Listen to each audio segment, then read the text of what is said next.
దేవుని యొద్దకు వచ్చువాడు ఆయన ఉన్నాడనియు తన్ను వెదుకు వారికి ఫలము దయచేయువాడని నమ్మవలెను. స్తోత్రం చెప్పండి. హల్లెలూయా, హల్లెలూయా, హల్లెలూయా. దేవుని దగ్గరికి వచ్చినప్పుడు విశ్వాసము కలిగి రావాలంట. మొట్టమొదటి చూడండి, విశ్వాసం ఎక్కడి నుంచి వస్తుంది? రోమపత్రిక చూడండి 10:15. వినుట వలన ఏమొస్తుంది? విశ్వాసం వస్తుంది. వినుట వలన విశ్వాసం వస్తుంది. కాగా వినుట వలన విశ్వాసము కలుగును.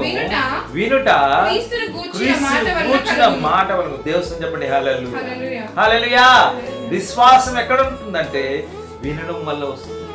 ఈ రోజుల్లో నేను ప్రపంచం అనుకుంటా కొన్ని కోట్ల మంది దగ్గర, అందరి దగ్గర సెల్ ఫోన్, ఇయర్ ఫోన్స్, రోజు ఎన్ని గంటలు చూడుతా ఉన్నా. ఎన్ని చెవులలో ఎంత ఘోరమైన పరిస్థితి చూడండి. యేసయ్య మాటలు వినడానికి మనకు సమయం ఉండడం లేదు. యేసయ్య మాటలు వింటే మనకు విశ్వాసం, లోక సంబంధమైన మాటలు వింటే అవిశ్వాసం, అనుమానం వస్తుంది.